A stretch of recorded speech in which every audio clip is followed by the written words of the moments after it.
Hey there, friends. We are back with episode 14 of Who the Heck Did I Marry? So, after I recorded the last episode, I was thinking about some of the timelines and I've put some things together in my head.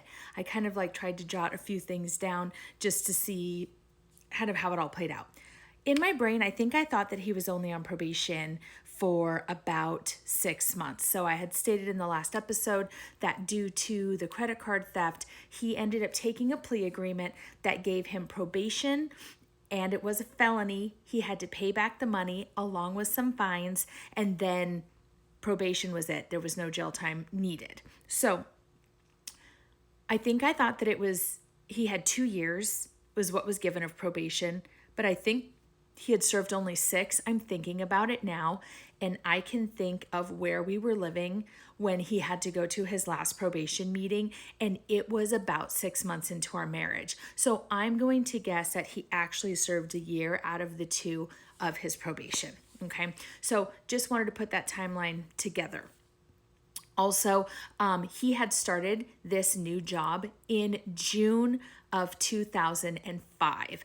I think I said July. July is when we moved into our new house in Cottonwood. So, just to catch up on our story, he had been unemployed for about 6 months. He had lost his job due to the DUI situation where he was arrested from his job. And then he was looking for a job once he had completed his 30 days.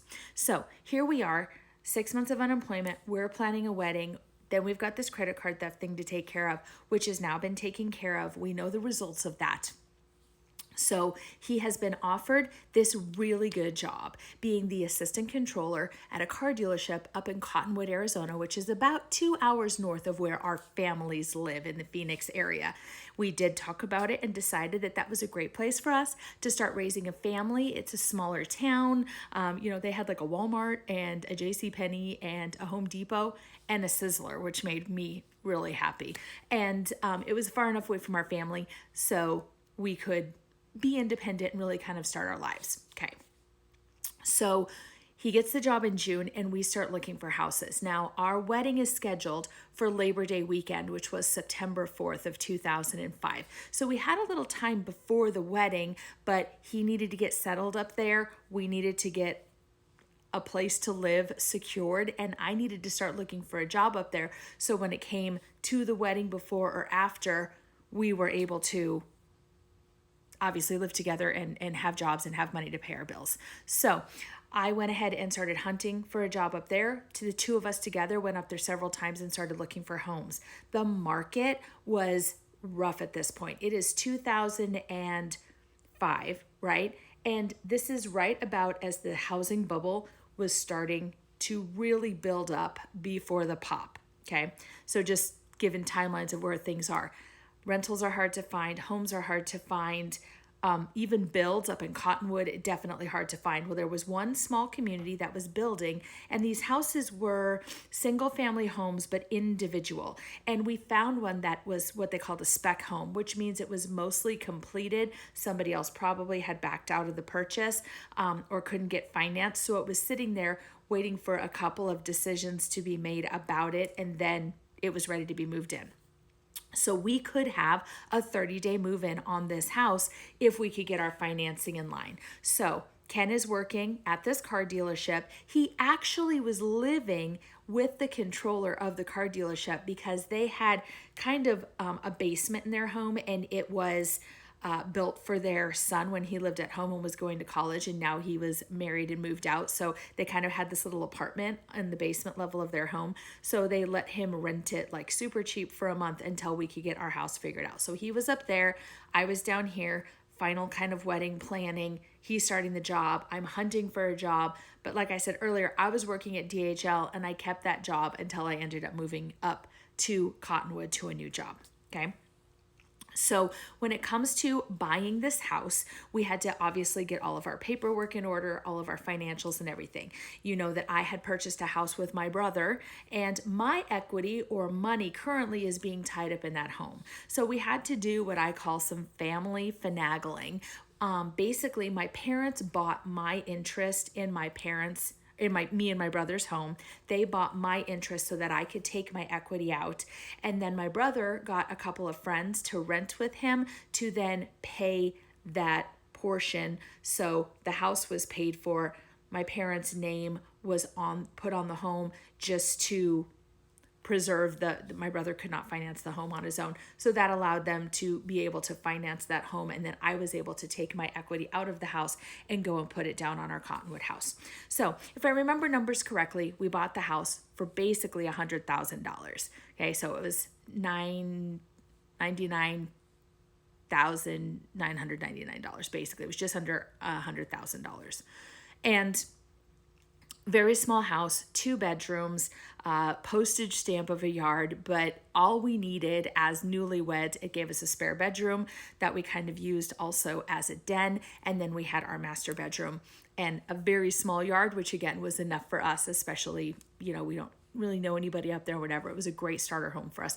1,350 square feet, very small. So we bought it, and it comes to financing. We sign all the paperwork, obviously, and then it comes to financing. And this is when I found out about all of the credit issues that Ken had.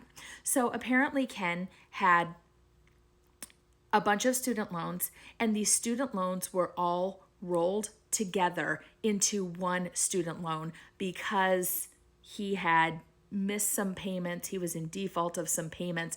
So we got a consolidation loan and put all of these student loans into one payment. And that was supposed to be the good deal of it all, except for the fact that there was one more student loan hanging out there. And I don't know how many he had. I don't know that I ever heard the number. 4, 5, 6. He went to several different schools, never actually got a degree. It was just debt sitting out there, and he was just working. So apparently there was one loan that was not yet in default when he was doing this consolidation loan. So the consolidation company didn't pull it in because it wasn't yet in default. He thought it was pulled in. So even though he kept getting bills, he thought it was lumped into this one big payment, which then that one went into default. He argued with the consolidation company, got that one pulled in too, but it didn't help the blemish on his credit that he now had another default college student loan payment. So when it came to financing for this house, it ends up that he was not able to be on the purchase of this home because of the fact that his credit wasn't good. Me, I had a house, I had a car that was paid off, and I had a job, not making super awesome money at this point in time. I'm working at DHL, basically call center type of job, but it was decent enough. And this was back when, again, this housing bubble is getting bigger and bigger and bigger, when they were giving loans to everybody. They could finagle this, finagle that to do whatever they needed to do to make sure that they could get you a loan and get you in a home. So me not knowing just about anything about home loans at the time or mortgages or anything at the time, they offered me a loan that I ended up accepting that was called an 80-20 loan. So an 80-20 loan is basically where they take the full price of the house, which is $100,000. They take 80% and finance it into one loan, and then they take 20% and put that into another loan payment. So I've got $20,000 sitting over here on this loan payment, and I have $80,000 sitting over here on this loan payment, obviously total of $100,000. The interest rates on them were stupid. They were a 2-year ARM, at least the 80% was on a 2-year ARM, which I didn't even understand what ARMs were, and I just signed it. Now, the whole idea by taking this, I'm going to call it a crappy loan. It really was. I mean, it's almost a predatory loan, the way that they did this, and especially, it's my fault for not understanding and signing the paperwork, but when you don't understand, ask more questions about stuff like this. So I signed this 80-20 loan with this 2-year ARM, but my thought is that when Ken gets his credit fixed, we're just going to refinance and it's not going to matter. And again, he's got this job with great money, so it's not like we're going to have trouble paying our mortgage bill. We just need to get this house financed in any way, shape, or form so that we can move in and basically start our life. And we'll talk more about that on the next episode.